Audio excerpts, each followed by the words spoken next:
Assalamu alaikum muhtaram televizor kögücüler. Körüp atqınыңda Erkin Asiya Radiosu Toğrı televiziyasının haftalık haberler programması. Mazkur programımızda muş bir hafta jarayonida radiomuzda berilgan Uyg'urlarga munosabatli bir qism muhim xabarlarimizni eslatib o'tmoqchimiz. Men Erkin. Men Gulchehra. Sonliq ma'lumotlarga qaraganda Urumchida mal bahasi Xitoy bo'yicha eng yuqori nisbatda o'rlagan bo'lib, bu ko'plagan Uyg'urlarning kundalik turmushiga qiyinchiliklarni tug'dirgan. Rabia Qadir savdo saroyi atrofidagi ma'lum Uyg'ur oshxonasi xo'jayini go'sht bahasi yuqori o'rlaganlikdan savdoga og'ir ta'sir etganligini bildirdi. Urumchi aholilaridan egallashimizcha, navbatda Urumchida oddiy turmush chiqimini qamdash uchun eyiga eng oz deganda 5000 so'm ketadi ekan. Ko'pinchalarning holi buningga yor bermaydi ekan. Uyg'ur avtonom rayon doiralari Uyg'ur ayollarining islomiy yo'sinda kiyinishini cheklash uchun har qaysi joylardagi kiyim tikish do'konlariga 10 ga yo'l qo'ymaslik va'danomasini yozdirgan.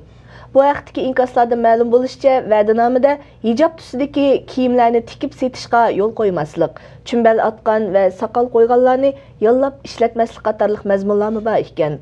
Aqsuning ma'lum noyishdagi bir kiyim tikichi hukumat tarmoqlarining ruxsatisiz diniy yo'sindagi kiyim buyurtmalarini ololmaydiganligini bildirdi. Şinjan Üniversitetining sobiq professori doktor Asad Sulayman Eli sultonligidan olgan tarixiy saboqlarni yakillashning Uyg'ur milliy davosi uchun muhim ahamiyatga ekanligini bildirdi. U bu so'zlarni 1-oyning 20-kuni Shvetsiya Uyg'ur ma'rif uyushmasida so'zlagan leksiyada o'tirib qo'ydi. Asad Sulaymanning bildirishicha, Eli sultonligi Uyg'ur tarixidagi eng fojialik oxirlashgan hokimiyatlarning biri bo'lib, 7 yil ichida 5 qitim podshoh almashgan ekan. Shvetsiya Uyg'ur ma'rif uyushmasi Shvetsiyada yashayotgan Uyg'ur yoshlarining ijtimoiy va tarixiy bilimlarini oshirish uchun o'tgan yilning oxirlaridan boshlab har oyda bir qitim leksiya o'rinlashtirib kelmoqda.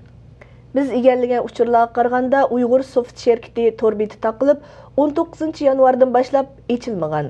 Ba'zi gumonlarga qaraganda Uyg'ur Soft munbirida yangi nashr qilingan Qur'oni Karim haqida munoziralar o'tkazilgan va Qur'oni Karimning yangi nashrida sodir bo'lgan ba'zi masalalar tanqid qilingan bo'lg'achqa Uyg'ur Soft torbeti taqilib qolgan bo'lishi mumkin. Shirkat to'rining texnik sabablar tufayli taqilib qolganligi va yoki siyosiy sabablar bilan taqab qo'yilganligi hozirgacha ma'lum emas.